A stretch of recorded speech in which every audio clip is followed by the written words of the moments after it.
मैं नौकरी और बच्चों के साथ सासू माँ का ख्याल नहीं रख सकती हूँ। सुमित्रा जी अपने छोटे बेटे के पास बेंगलोर आई हुई थी। आज उन्हें अपने बड़े बेटे अमन और उसकी पत्नी प्राची के साथ किए गए अपने बुरे बर्ताव पर आत्मग्लानि हो रही थी। आज उनका मन बार बार प्राची को अपशगुनी बोलने पर कचोट रहा था। असल में सुमित्रा जी के बड़े बेटे अमन ने अपनी मर्जी से प्राची से शादी की थी। सुमित्रा जी उन दोनों की शादी से बिल्कुल खुश नहीं थीं।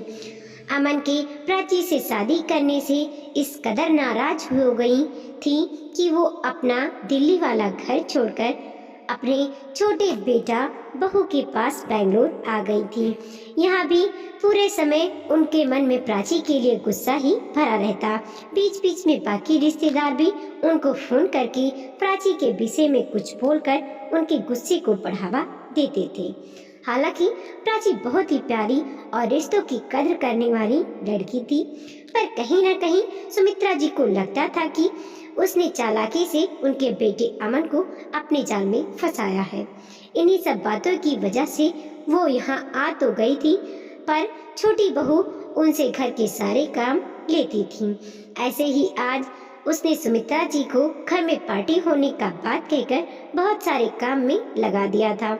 सुमित्रा जी की वैसे भी तबीयत आज थोड़ी ठीक नहीं थी। उनका ब्लड प्रेशर थोड़ा ज्यादा था, पर वो ये सोचकर कि अब हर जगह तो गुस्से से काम नहीं चलाया जा सकता, काम में लगी रही। वो रसोई घर में शाम की पार्टी के लिए कुछ तैयार कर ही रही थी कि चक्कर खाकर गिर गईं। काम वाली ने उनको उठाया और तुरंत उनके पति अनिल जी को खबर दी। उनके चोट तो बहुत अधिक आई थी, वो बुरी तरह से कहर रही थी। अनिल जी को यहाँ के डॉक्टर्स के विषय में जानकारी नहीं थी। उन्होंने तुरंत छोटे बेटे को खबर दी। उनके आने पर वो सुमित्रा जी को सबसे पहले डॉक्टर के क्लिनिक पर ले गए। सुमित्रा जी दर्द से कहर रही थी। सारे एक्सरे और टेस्ट होते होते शाम हो गई थी।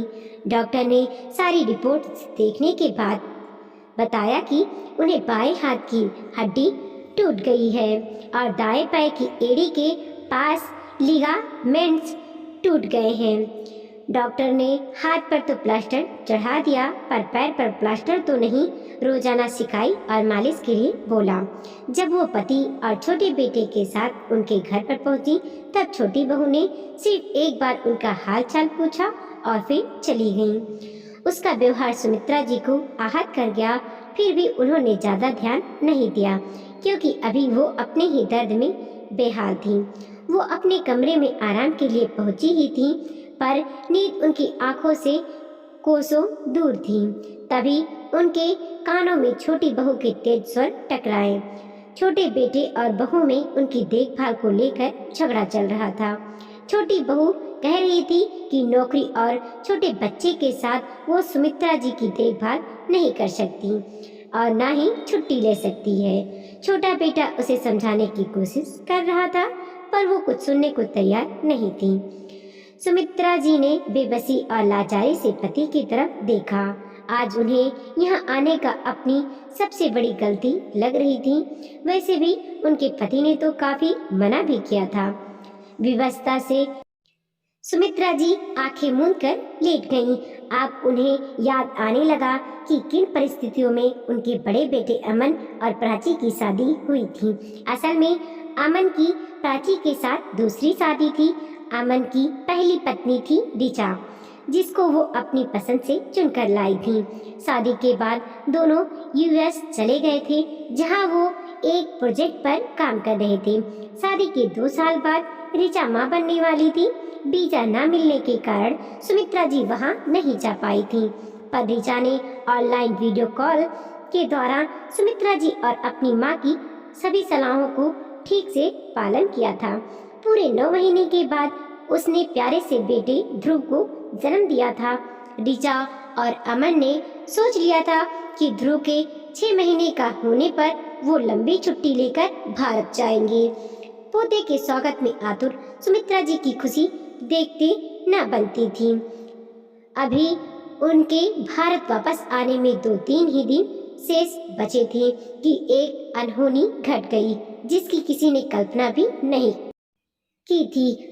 आने के 2-3 दिन पहले ऋचा बाजार से कुछ खरीदारी करके आ रही थी, पर पता नहीं कैसे उसकी गाड़ी सड़क के दूसरी ओर लगे एक खंभे से टकरा गई।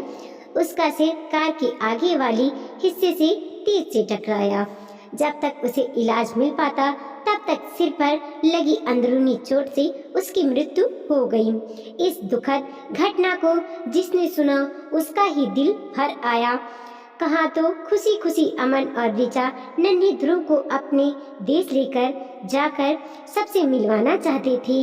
वहीं आज ऋचा की मृत्यु की सारी औपचारिकताएं निभाकर अमन ध्रुव को किसी तरह अकेले संभाले हुए वापस लौट रहा था।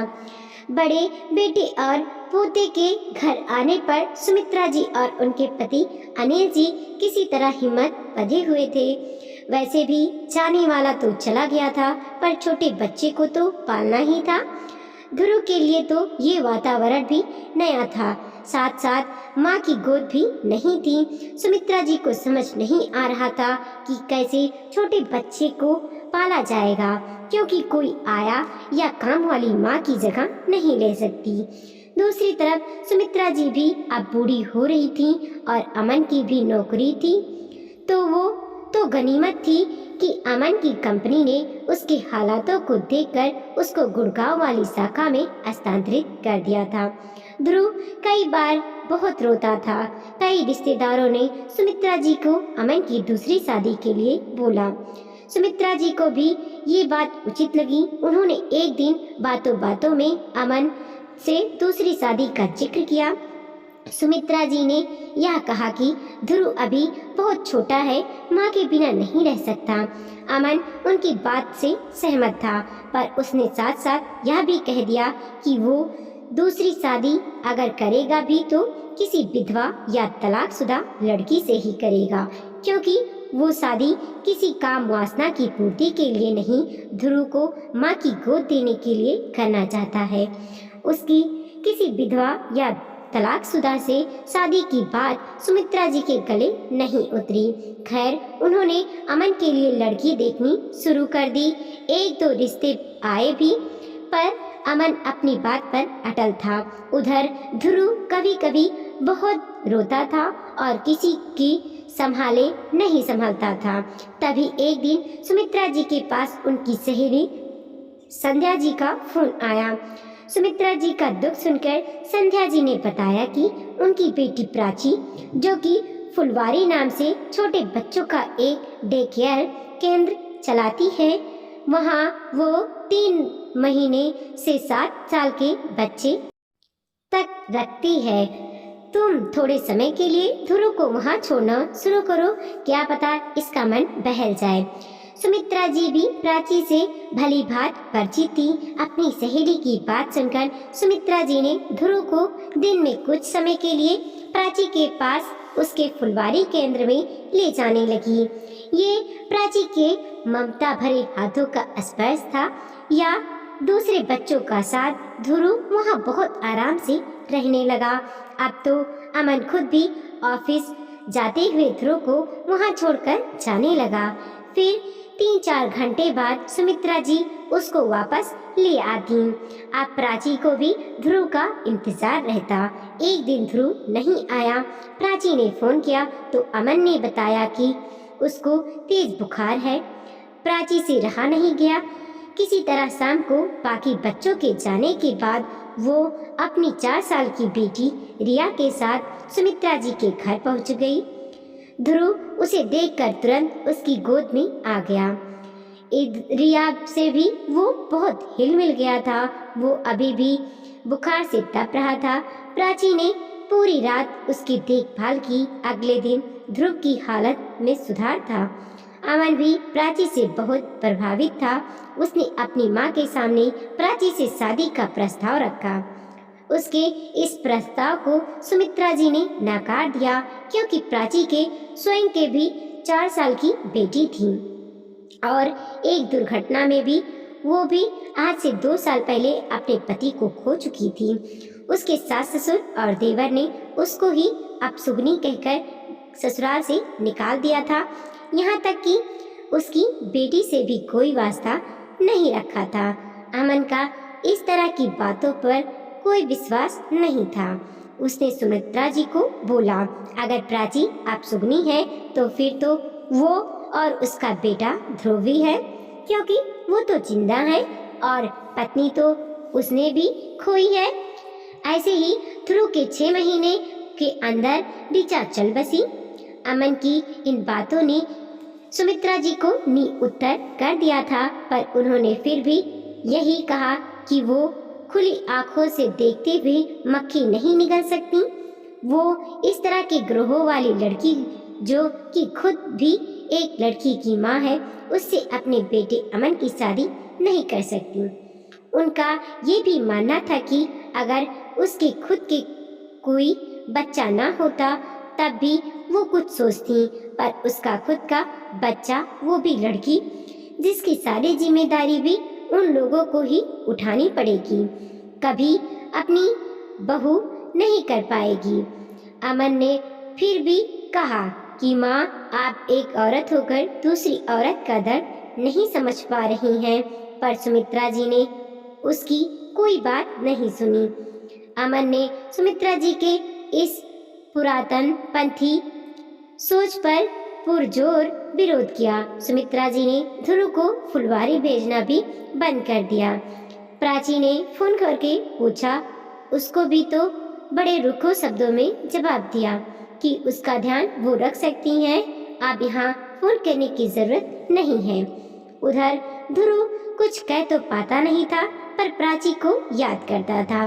ध्रुव की हालत और सुमित्रा जी की जिद को देखते हुए अमन किसी से कुछ कहे बिना प्राची से कोर्ट में विवाह कर उसे और उसकी बेटी को अपने घर ले आया। सुमित्रा जी के पति ने तो उन लोगों को खुशी खुशी आशीर्वाद दे दिया, पर सुमित्रा जी ने प्राची को नहीं स्वीकारा। वो जब देखो तब उस पर तानों की बौछार करती रहती, उसके हाथ से बना खाना नहीं खाती। इन सब के बावजूद प्राची बिना कुछ कहे अपने काम में लगी रहती। एक दिन सुमित्रा जी का व्रत था। प्राची की बेटी, जो कि सिर्फ 4 साल की मासूम थी, उसने उनके खाने की थाली में से फल का एक टुकड़ा उठाकर खा लिया था। अब ये देखकर तो उनका पारा ही चढ़ गया था। उन्होंने खूब हंगामा किया और अपने छोटे बेटे बहू के पास जाने का निर्णय ले लिया। अमन ने उन्हें बहुत समझाने की कोशिश की और प्राची ने भी अपनी छोटी सी बच्ची की तरफ से काफी माफी मांगी, पर सुमित्रा जी टस से मस ना हुई। सबको पता था कि छोटी बहू बहुत तेज तर्रार है, पर उस समय तो सुमित्रा जी को सबसे बड़ी दुश्मन सिर्फ प्राची और उसकी बेटी नजर आ रही थी।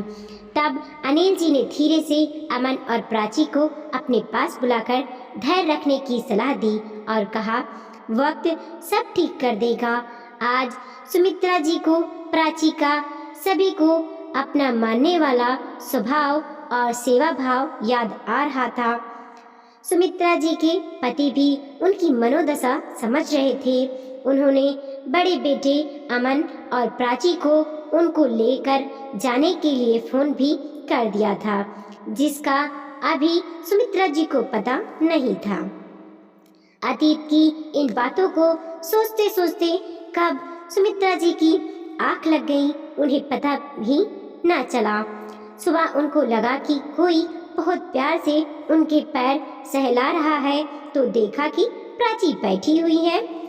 सुमित्रा जी को लगा कि वो सपना देख रही हैं, पर जैसे ही उन्हें अमन और अपने पति की आवाज सुनाई दी, तो उन्होंने प्राची से माफी मांगते हुए उसे गले से लगा लिया। बड़े बेटे बहू, साथ में पोते ध्रुव और प्यारी सी रिया की देखकर सुमित्रा जी की आंसू बहने लगे।